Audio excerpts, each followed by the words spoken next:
Friends, আপনারা সবাই কেমন আছেন? আশা করি খুব ভালো আছেন and welcome back to my channel to a new blog. আজ দেখুন প্রায় 2 মাস কেটে গেল আমার এই ক্যালেন্ডারটার পাতাটাই উল্টানো হয়নি। রোজই মনে করি যে উল্টাবো আর উল্টানো হয় না। এটা সেই বাড়ি থেকে আসার আগে ওই অক্ষয় তৃতীয়ার সময় পিসি চান্দ্রা থেকে একটা দুটো গয়না কিনেছিলাম, সে তখন ওখান থেকে দিয়েছিল। কি সুন্দর না ক্যালেন্ডারটা! আর দেখুন এখানে কি সুন্দর একটা লেখা আছে, মন ভেসে যায় শ্রাবণ ধারায়। আর ঠিক এর আগের পাতাটাতেই লেখা ছিল প্রাণে লাগুক নতুনের ছোঁয়া। ওই আমাদের বাংলা মাস অনুযায়ী ক্যালেন্ডারটা তো করা, সেজন্য যে মাসে যেরকম আবহাওয়া থাকে বা যে মাসে কোনো বিশেষ অনুষ্ঠান থাকে সেরকম ভাবে দুটো দুটো করে লাইন লেখা আছে। তাই এরকম শ্রাবণ মাসে অঝোরে বৃষ্টি হয়, তো ওই জন্য এরকম শ্রাবণ ধারায় মন ভেসে যায় ওরকম লেখা আছে। তবে এখানে এখন বৃষ্টির কোথায় কি, ভীষণ গরম। আর তাছাড়া জানেন আমেরিকাতে না সেভাবে বর্ষাকাল বলে কিছু হয়ই না। ওই গরমকাল, শীতকাল, স্প্রিং আর ফল, এই কয়েকটাই সিজন থাকে। মানে ওই 4টে সিজন দেখা যায় মোটামুটি। আর এখন যেমনি একটুও বর্ষার দেখা নেই, তেমনি আবার জানেন শীতকালে থাকে আকাশ সবসময় কালো হয়ে। প্রায় বেশিরভাগ সময়, মানে ধরুন বছরের 6 মাস যদি ঠান্ডা থাকে, সেই 6 মাসের মধ্যে যে কতদিন আকাশ ওরকম কালো হয়ে মেঘ করে থাকে। আবার কিছু কিছু দিন তো বৃষ্টিও পড়ে, আবার কখনো কখনো তো স্নোও পড়ে। আমরা টেক্সাসে আসার পর থেকে তো কতবার স্নো পড়েছে, সে একদম দারুণ দেখতে লাগে। এবছর যদি স্নো পড়ে তখন আবার আপনাদের আগের বছরের মতো স্নো দেখতে নিয়ে বেরোবো।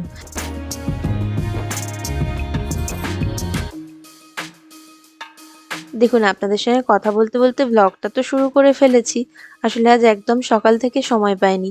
দীপ অফিস গেল, তো ও অফিস গেলে আমি বলি না আপনাদের যে একটু তাড়াহুড়ো থাকে, খেতে টেতে দিয়ে তারপরে তো মানুষটা বেরোয়, ওই জন্য একটুখানি সময় কম পাই।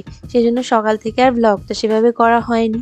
তো চলে যাওয়ার পরে মনে পড়লো যে বাবা, কদিন ধরে ওই টেবিল ক্যালেন্ডারটার পাতাটা কিছুতেই উল্টানো হচ্ছে না। ওইগুলো সব উল্টে পাল্টে তারপরে গিয়ে মা ছেলেতে খাওয়া স্নান করে নিয়ে এখন ভাবলাম যে এই কাজগুলো একটুখানি করে নিই। অনেকদিন ধরে এগুলো কাঁচা পড়ে আছে, এই আয়রন করছি। আর দেখেছেন আর একজনকে, তার চোখে একদম ঘুম নেই। আর গরমের ছুটির মাত্র কদিন বাকি আছে হাতে, কতবার বলছি ওর একটু রেস্ট নিয়ে নে। আর কদিন পর থেকে তো দুপুরে এইভাবে রেস্ট নিতে পারবি না। তার কোথায় কি, সমস্ত প্লেনগুলো দেখছেন কিভাবে ছড়িয়ে ছিটিয়ে আছে। কিছুই না, ওর মাঝে মাঝে এক একটা জায়গায় হচ্ছে এয়ারপোর্ট হয়ে যাচ্ছে।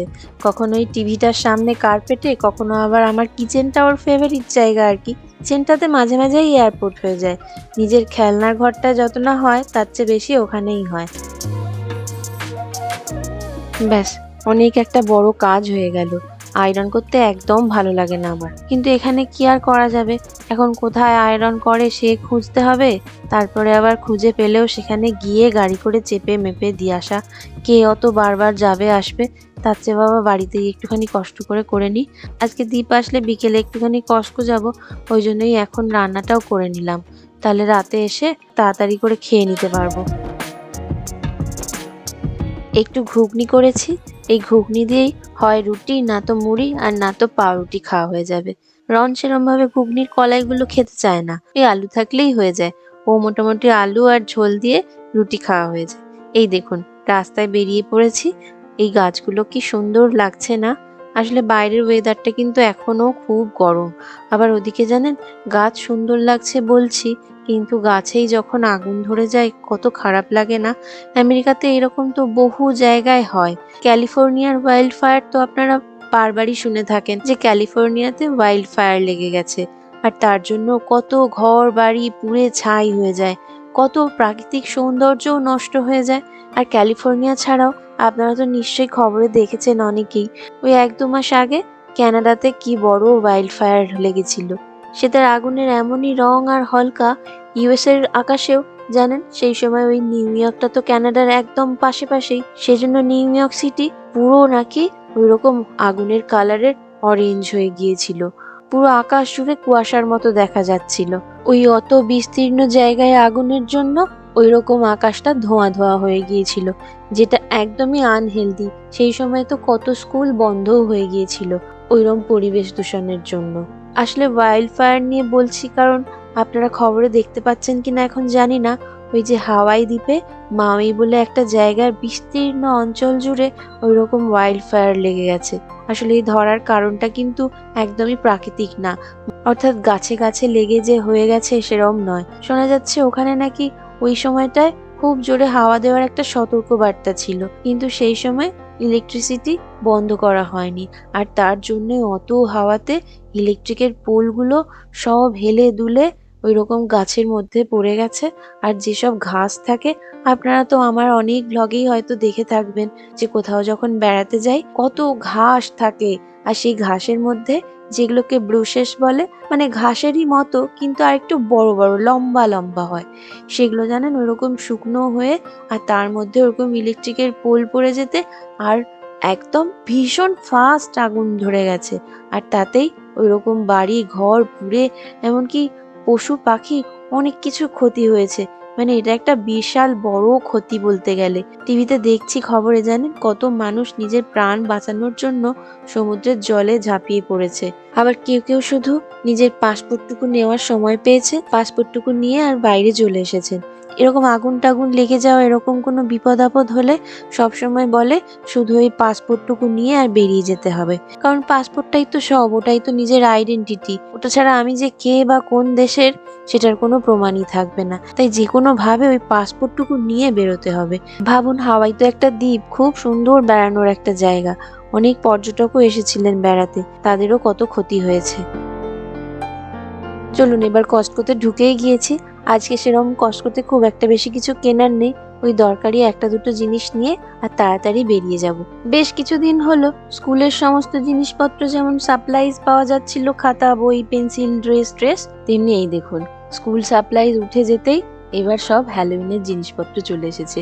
আর এই হলো গিয়ে হ্যালোউইনের একটা শাকচুন্নি, এখন থেকে ডিসপ্লে করে দিয়েছে। এখানে দেখুন অনেক ধরনের চিংড়ি, লবস্টার, আর ওই দিকটায় লাল লাল ওগুলো হচ্ছে স্যামন মাছের ফিলে, বেশ ভালোই লাগে খেতে।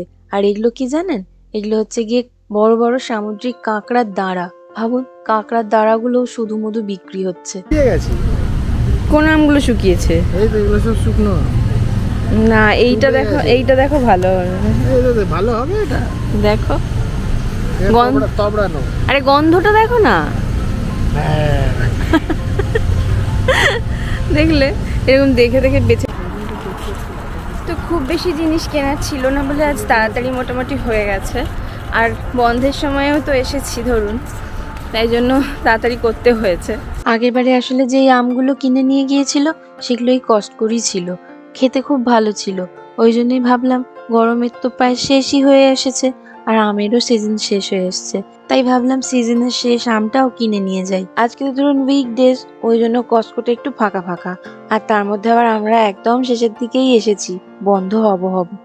দেখলে কে বলবে যে এই কস্টকোই সেই কস্টকো। কদিন আগে চালের জন্য কি লম্বা লাইন পড়েছিল সমস্ত কস্টকোতে, জানেন। এই গাছগুলো দেখুন কি সুন্দর দেখতে লাগে না, তার মধ্যে আবার হাওয়ায় দুলছে, এক জাতের কাশ বললেও ভুল হবে না। প্রতি বছর পুজোর আগেটাতে এগুলোকে বেশি ফুটতে দেখি, তারপরে তো ধরুন শীত পড়ে যায়, তখন আর অতটা দেখা যায় না, তখন শুধু এই সবুজ সবুজ ঘাসের মতো গাছটাই পড়ে থাকে। তবে চলুন আজকের মতো ব্লগটা এখানেই শেষ করি, আবার দেখা হবে পরবর্তী ব্লগে। ততক্ষণ সবাই ভালো থাকবেন, সুস্থ থাকবেন, আর ব্লগটা ভালো লাগলে প্লিজ একটু লাইক করে দেবেন, আর চ্যানেলটা ভালো লাগলে একটু প্লিজ সাবস্ক্রাইব আর শেয়ার করে দেবেন পারলে। অনেক অনেক ধন্যবাদ আপনাদের ভিডিওটা দেখার জন্য।